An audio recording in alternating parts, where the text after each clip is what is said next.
আলহামদুলিল্লাহ রাব্বিল আলামিন আসসালাতু ওয়াসসালামু আলা সাইয়্যিদিল মুরসালিন আম্মা বা'দু ফাআউযু বিল্লাহি মিনাশ শাইতানির রাজীম বিসমিল্লাহির রহমানির রহিম।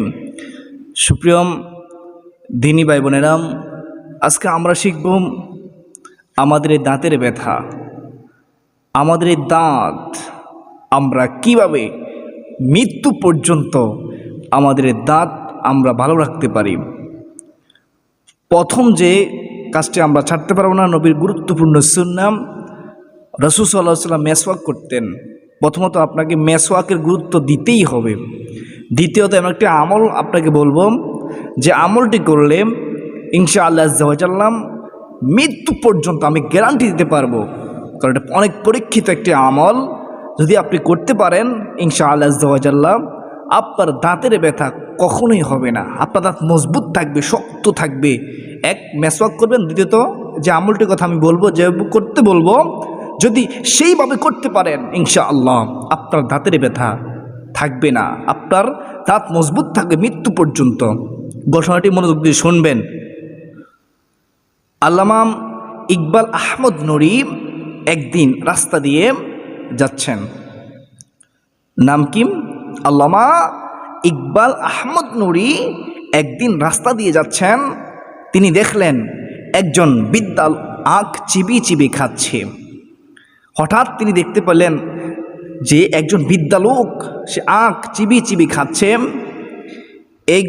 এই ঘটনাটা হযরত আল্লামা ইকবাল আহমদ নুরি বর্ণনা করতেছেন।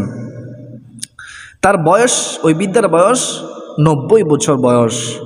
তিনি ওই ব্যক্তিকে জিজ্ঞেস করলেন, আল্লামা ইকবাল আহমদ নুরি জিজ্ঞেস করলেন, আপনি কি এমন আমল করেন? আপনি কি আমাকে বলবেন? আমিও আমলটি করব এবং আমি সবাইকে বলে দিব এই আমলটি করার জন্য, সবাইকে উৎসাহিত করব। কি এমন আমল করেন যার কারণে আল্লাহ আপনার উপর সন্তুষ্ট হয়ে, আপনার বয়স এত বছর হওয়ার পরে, 90 বছর হওয়ার পরেও, তারপরেও আপনার দাঁত মজবুত এখনও রয়েছে? যদি আমাকে আপনি বলেন আমি উপকৃত হব। আল্লামা ইকবাল আহমদ নুরি যখন ওই বৃদ্ধা লোককে বলল, আল্লামা ইকবাল আহমদ নুরির কথা শুনে ওই বৃদ্ধা লোক তাকে বললেন, শুনো বাবা, আমি যখন ছোট ছিলাম তখন আমি ইমাম আহমদ রেজা রহমতুল্লাহি তাআলার কাছ থেকে এই আমলটি শিখেছি। কার কাছ থেকে আমলটি শিখেছেন? ইমাম আহমদ রেজা রহমতুল্লাহি তাআলার কাছ থেকে আমলটি শিখেছি। এই বিদ্যালোক বলতেছে আমলটি বেশি কঠিন নয় বাবা, আমলটি খুবই সহজ। আল্লামা ইকবাল আহমদ নুরি বলেন, আমলটি কি আপনি আমাকে জানিয়ে দিন। ওই বিদ্যালোক বলল, আমি এভাবে আমলটি করি যখন আমি বিতির নামাজ আদায় করি। বিতির নামাজ আদায় করার সময়, বিতির নামাজ তো 3 রাকাত। প্রথম রাকাতে আমি সূরা ফাতিহার সাথে আমি সূরাতুন নাসর, ইযা জাআ নাসরুল্লাহি ওয়াল ফাতহ, অর্থাৎ ইজাদা, এটা আমি পড়ে থাকি। দ্বিতীয় রাকাতে আমি পড়ে থাকি সূরাতুল লাহাব, তাব্বাত ইয়াদা আবি লাহাবিন ওয়া তাব, অর্থাৎ এই সূরাটা আমি পড়ে থাকি। তৃতীয় রাকাতে আমি সূরা ফাতিহার সাথে সূরাতুল ইখলাস, কুল হুয়াল্লাহু আহাদ, এই 3টে সূরা আমি 3 রাকাতে সূরা ফাতিহার সাথে আমি পড়ে থাকি। আর এইভাবে যখন থেকে আমি আমলটি শিখেছি, এইভাবে এই অবধি আজ আমার 90 বছর বয়স, এই পর্যন্ত আমি আমলটি ছাড়ি নাই। আমি সদা সর্বদাই বিতির নামাজ যখন আদায় করতাম তখনই আমি এই আমলটি করি। এভাবে আমি বিতির নামাজ আদায় করে থাকি। যদি আমরাও যদি এই বৃদ্ধা লোক, যার বয়স 90 বছর হওয়ার পরেও তার দাঁত মজবুত রয়েছে, আমরা যদি তার মতো আমলটি করতে পারি, তাহলে অবশ্যই আমাদেরও দাঁত মজবুত থাকবে, আমাদের দাঁত শক্ত থাকবে মৃত্যু পর্যন্ত, যদি আমাদের দেহে প্রাণ থাকবে ইনশাআল্লাহ আজ্জা ওয়া জাল্লা। এই ঘটনাটি আব্দুল আজিজ আল কাদরি বর্ণনা করেছেন। উনি বর্ণনা করেছেন, আমি আবার আপনাদের সাথে শেয়ার করেছি।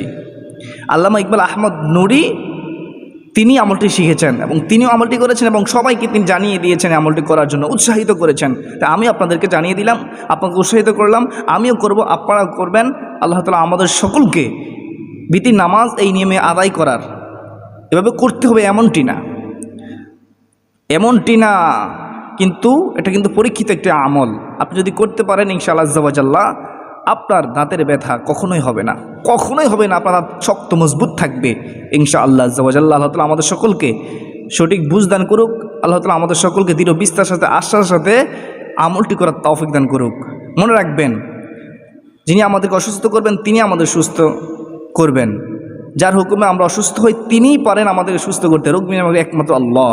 এই বিশ্বাস রেখে আল্লাহর কাছে সদা আবার দোয়াও করবেন, আল্লাহ তুমি আমার এমন রোগ দিও না যে রোগের কারণে আমি তোমার গোলামি করতে পারবো না, এমন কঠিন রোগের থেকে শেফা দান করো, এভাবে দোয়া করবেন। আল্লাহুম্মা আমিন। আজকের জন্য এই পর্যন্ত, আবার অন্য কোনো ভিডিও নিয়ে হাজির হব। আপনাদের সুস্বাস্থ্য কামনা করে বিদায় নিচ্ছি। আসসালামু আলাইকুম ওয়া রাহমাতুল্লাহি ওয়া বারাকাতুহু।